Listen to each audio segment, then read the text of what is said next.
não sejais vagarosos no cuidado, sede fervorosos no espírito, servindo ao Senhor. Podeis tomar os vossos assentos. Eu gostaria de fazer uma leitura do mesmo texto em uma outra versão, a versão NVI,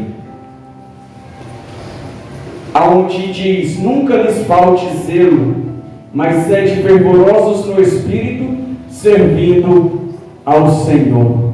Repita comigo: zelo, fervor e serviço. É a mensagem que o Senhor colocou ao meu coração. Meus amados, Paulo, quando escreve aos Romanos, capítulo de número 12, nós vamos ver que ele está direcionando o amor, falando do amor para os romanos, para o povo romano, o qual estava recebendo essa carta do apóstolo Paulo. Mas com mais precisão, no versículo de número 11, o qual nós lemos, Paulo está tratando de algo que deve ser aplicado na igreja em nossos dias.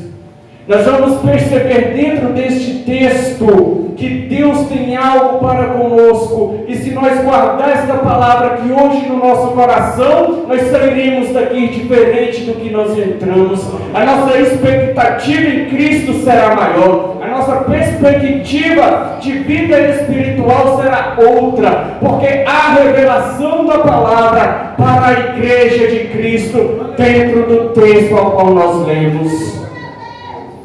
Porque zelo é cuidar, ter cuidado com aquilo que o Senhor tem colocado na nossa mão. Mas o Senhor nos conhece por dentro e por fora. E quando nós vamos olhar para a Bíblia Sagrada, quando Deus manda Samuel ungir Davi na casa de Jessé, Samuel passa despercebido, olhando com uma visão humana, com a visão do homem. Quando ele se depara com os irmãos de Davi, ele olhou para a aparência, ele olhou para a estrutura física, mas Deus olha diferente, Deus nos vê diferente, Deus vê o interior do homem, Deus vê o coração do homem, Deus vê as intenções do homem. A visão de Deus é diferente da nossa visão. Então, quando nós olhamos para dentro de nós temos que ver esses 3 princípios guardados dentro do nosso coração. Glória a Deus, aleluia, Jesus. Glória. Zelar é ter zelo da vida espiritual que o Senhor tem colocado nas nossas mãos. Zelar, o apóstolo Paulo está dizendo, é cuidar da nossa vida espiritual. Devemos restaurar o nosso altar perante o altar de Deus. Devemos colocar nossa vida diante do altar de Deus todos os dias, para que haja restauração, para que o Espírito não se afaste de nós. Nós temos que zelar da nossa vida espiritual, nós temos que cuidar dela, para que nós não entremos num declive. E qual é o maior cuidado do cristão? É zelar para que a prática do pecado não chegue à tenda do nosso coração, para que nós não possamos nos distanciar da presença do Senhor. Porque Deus só habita onde há restauração, Deus só habita onde há restauração do altar. E vasculhando a Bíblia Sagrada, olhando para a Bíblia Sagrada, nós vamos ver que os maiores profetas levantaram o altar na presença do Senhor. Eles levantaram o altar na presença do Deus Todo-Poderoso. Nós vamos ver Elias quando sobe ao monte para poder desafiar os profetas de Baal. Antes dele clamar, antes dele pedir que o fogo descesse, ele restaura o altar. Ele coloca o altar em ordem para que o Senhor pudesse operar a vida dele. Aleluia, Jesus. Porque sem restauração não tem manifestação do céu. Porque sem mudança não podemos receber o Espírito. Porque sem mudança não podemos ter vida com Deus. Aleluia.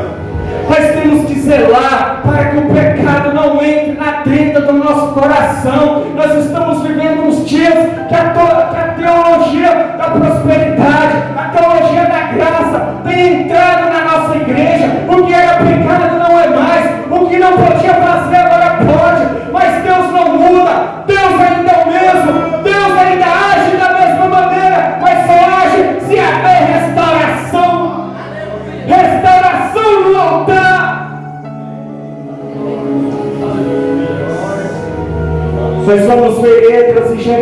quando eles vão para restaurar os muros da cidade, antes da restauração dos muros da cidade, antes mesmo da restauração do templo, nós vamos ver eles levantar um altar para o Senhor, nós vamos ver eles levantar um altar na presença do Senhor. Noé, quando está na arca com a sua família, quando as águas se baixam, depois de tanto tempo flutuando, depois de tanto tempo dentro daquela arca, quando a arca se põe no chão, Noé é para ter dito para Deus: Senhor, eu preciso de um ano sabatino, eu preciso de um ano de descanso, porque eu trabalhei muito foram os dias de trabalho dentro desta arca. Mas Noé, quando coloca os pés para fora da arca, ele junta as pedras, ele faz um altar e ele vai fazer um sacrifício ao Senhor, porque sem altar restaurado, Deus não pode se manifestar. A restauração do altar é o sacrifício aceito, mas a responsabilidade daquilo que parte da nossa pessoa, da nossa parte, Deus não interfere. Deus manifesta da mesma maneira, Deus manifesta as mesmas coisas que Ele manifestava com os demais na antiguidade, no presente momento. Mas para isso nós temos que manter a nossa vida de pé, nós temos que manter a nossa vida na oração, nós temos que manter a nossa vida na consagração, nós temos que manter focado no céu, nós temos que manter focado no Senhor. Talvez alguém diga para você: você está crente demais, você está indo para a igreja demais, você está orando demais. Talvez alguém está dizendo para você: você está se tornando um fanático. Te alegra nesta noite, porque é isso que o Senhor quer de você, é isso que o Senhor quer de ti, é que você busque Ele dia após dia, hora após hora, minuto após minuto, porque Ele quer fazer a diferença na sua vida.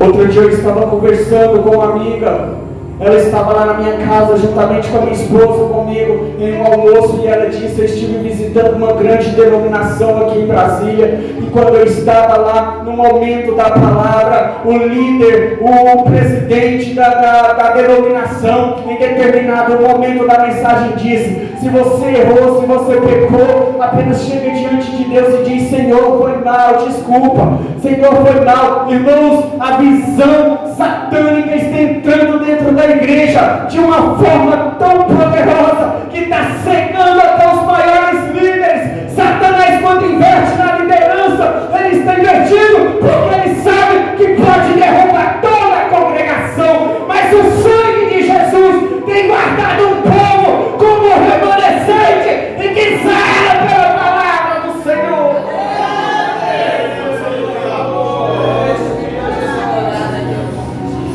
Ninguém pode prevalecer diante daquilo que Deus já prometeu para você e para a sua vida. Ninguém vai derrubar o que o Senhor tem constituído para você. Deus busca homens e mulheres que têm compromisso com a palavra, que têm compromisso com a sua igreja, que têm compromisso no teu relacionamento nesta última hora para fazer a diferença.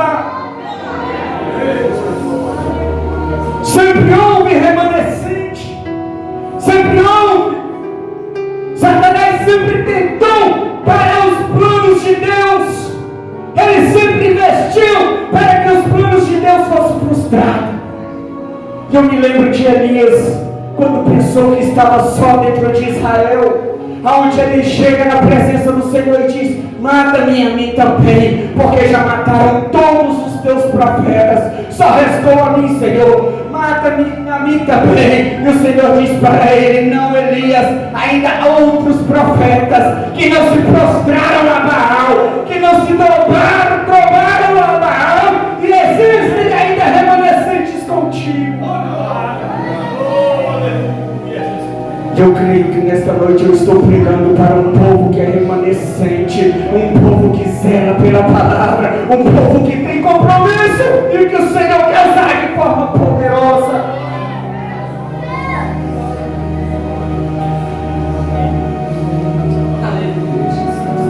Ser zeloso é arrepender dos nossos pecados. Ser zeloso é alguém te fazer um convite que vai ferir um princípio bíblico e você dizer não.